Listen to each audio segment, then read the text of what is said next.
Boa noite, amada igreja, graça e paz do Senhor. Amém. Bom, fiquei muito feliz de receber o convite para estar compartilhando a palavra de Deus com vocês hoje, essa noite, através da vida do irmão Alex, né? E ele me pediu para compartilhar alguma coisa sobre compromisso com o reino. Então, eu queria convidá-los a abrir a Bíblia no Evangelho de Mateus, capítulo 6.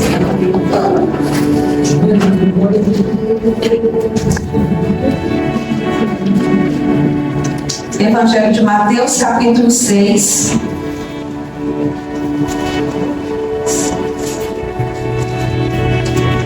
Eu quero ler somente do versículo 31 ao 33. Amém? Diz assim: não vos inquieteis dizendo, o que comeremos, ou o que beberemos, ou com que nos vestiremos, porque os gentios é que procuram todas essas coisas. Pois o vosso Pai Celeste sabe que necessitais de todas elas. Buscai, pois, primeiro o reino de Deus e a sua justiça, e todas essas coisas serão acrescentadas. Aleluia.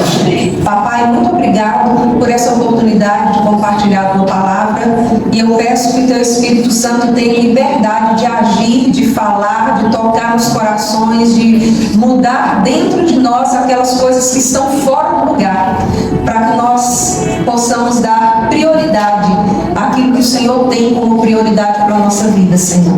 Nos abençoa e nos mostra, nos eleva para mais perto do Senhor e nos faz mais ativos, operantes e produtivos na obra do Senhor. É o que eu te peço, Pai, em nome de Jesus. Amém. Amém, queridos? Podem se assentar, fiquem à vontade. O texto fala que nós devemos buscar em primeiro lugar o reino de Deus. Quando a gente fala em reino, às vezes a gente espiritualiza e pensa que reino é alguma coisa que vai vir, é alguma coisa futurística, que quando consumar a história da humanidade, no final lá do Apocalipse, o reino de Deus vai chegar. Mas o reino de Deus já é. Reino significa governo. A vontade de Deus imperando, ativa, sendo efetuada sobre a vida de pessoas, transformando lugares, restaurando famílias, convertendo vidas. Isso é reino de Deus. Então, quando há uma cura, quando há uma conversão, quando há uma justiça social sendo feita, quando há um movimento de acordo com a vontade de Deus sobre a terra, é o reino dele que está sendo estabelecido. E isso tem tudo a ver com aquilo que a gente faz. Quando o profeta Jonas recebeu a incumbência de ir levar uma palavra profética na cidade de Nínive, ele não queria que o povo se arrependesse e fosse perdoado, porque já havia uma sentença declarada sobre aquela cidade, que o Senhor destruiria os habitantes daquela cidade. E a cidade de Nínive representava um império de grande poder, mas também de grande maldade. Ele conquistava e subjugava, levava cativos povos de uma maneira muito cruel. O profeta Jonas viu o reino do norte, o reino de Israel, sendo levado cativo para a Síria, covardemente, sendo atacados de maneira covarde. E ele não queria que aquele povo se arrependesse e fosse perdoado por Deus. Então ele fugiu da missão dele e foi para outro lugar. Comprou a sua própria passagem e fugiu para Tarsis. Mas vocês conhecem, a maioria de vocês conhecem a história. Ele dentro daquele barco, dentro daquele navio, sobreveio uma grande tempestade. E o povo começou a ficar preocupado e toda aquela antiguidade, cada um começou a procurar o seu Deus. Procurar por causa de quem nos sobreveio esse mal. E lançaram sorte, a sorte caiu sobre Jonas. Então, o comandante chegou perto de Jonas e começou a fazer perguntas. Que ocupação é a tua? De onde tu és? O que é que você faz? De que povo és tu? Qual é o seu Deus? Mas a primeira pergunta feita para Jonas foi: que ocupação é a tua? E eu queria que essa pergunta reverberasse hoje para cada um de nós aqui. Deus te pergunta: que ocupação é a sua? Não, eu não estou perguntando qual que é a sua profissão, se você é estudante, onde que você trabalha. Eu estou perguntando qual é a maneira que você gasta o seu tempo. Isso. Com o que a gente se ocupa no nosso dia a dia? Hoje eu tenho percebido que, principalmente as gerações mais novas, as pessoas mais novas têm trocado o tempo devocional por ouvir áudios bíblicos, de pregações, mas no podcast, no Spotify, no YouTube, vai lá e escuta pregações, estudos, com um padrão lá em cima, de qualidade. Bons pregadores tem aqui. Se você procurar nas redes sociais, você vai encontrar boas palavras. Só que aqueles temas que eles exploram, o que você escuta, a ciência fala que nós retemos apenas 5 a 10% daquilo que a gente escuta.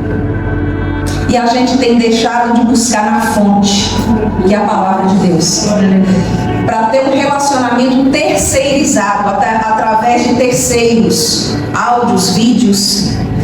Aquilo que a gente escuta, a gente retém muito pouco, a gente não produz conhecimento próprio para dar resposta, dar razão da nossa fé, para sermos atuantes no reino.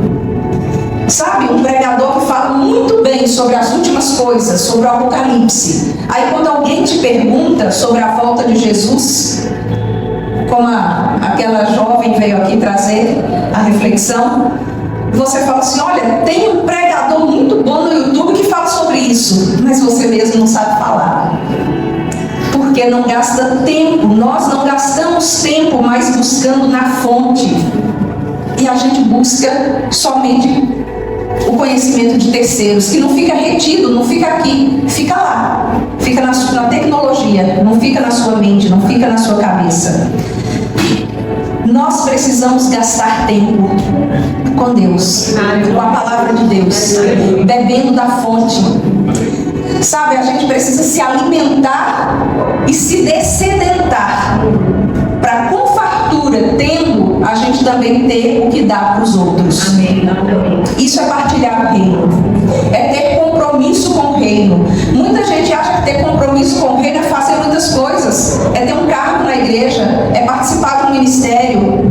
O primeiro compromisso que nós temos com o reino é estar na presença do reino. Quando Jesus chamou do meio dos seus discípulos 12 para andarem com ele, sabe o que é que a palavra de Deus fala? Que Jesus chamou para si 12 para estarem com ele, para estarem com ele, e depois os enviou para pregar. Então, o primeiro passo da conquista do reino na nossa vida é estar com Jesus, é estar com a palavra, é conhecer mais a palavra, é amar a palavra, é conversar com ele, é conhecê-lo pessoalmente, e não só ouvir falar a sua história, mas conhecê-lo pessoalmente, é ter experiência de vida com ele. A gente precisa resgatar isso e ensinar isso para os nossos filhos, para que essa geração não tenha como referência uma tela, mas pessoas em carne e osso, pessoas que elas podem olhar nos olhos, elas podem ver no meio da igreja referências de pessoas, elas podem ter no meio da igreja, no meio da liderança, homens e mulheres que eles podem tirar dúvidas sobre a Bíblia, sobre questões bíblicas, sobre questões do mundo, sobre os confrontos que eles passam lá na escola, na faculdade, porque eles estão vindo cada vez mais fortes. As ideologias mundanas estão como uma correnteza, arrastando tudo que vem pela frente. E se os nossos filhos não